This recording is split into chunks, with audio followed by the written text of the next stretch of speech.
We're asked now to do two quadratic functions together in a piecewise manner. Well, y equals x squared is fairly straightforward. We know that's straight up the parent function. So I know it goes through 0, 0 and looks something like this.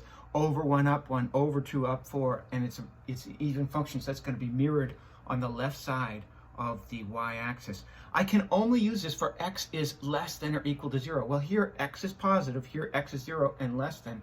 I'm not allowed to use this part of the function, but I certainly can use this dark point here, and we're going to go to the left because that's where x is negative. Well, y equals negative x squared plus 4. I think it's time just to review these parent functions again. If I have y equals negative x squared plus 4, well then I'm talking about this parent function, y equals x squared, but undergoing some transformations.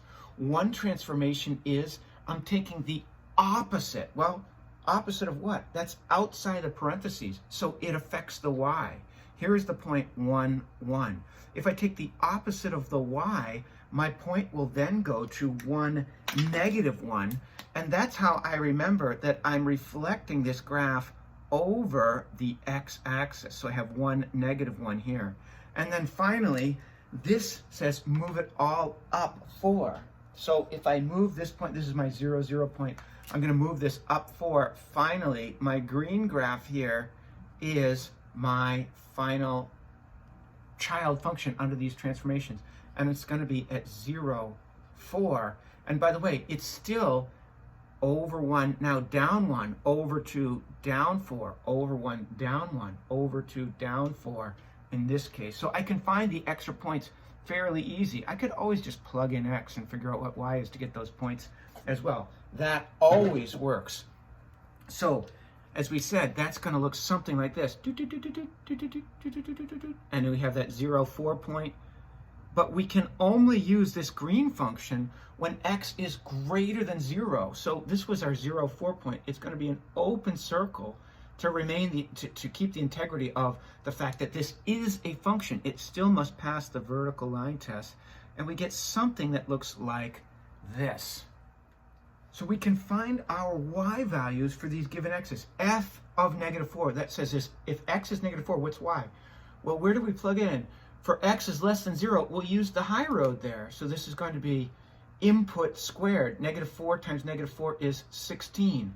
So when x is negative 4, I'm getting a positive 16. Oh yeah, that's the red graph. That makes sense. By the way, that's negative 4.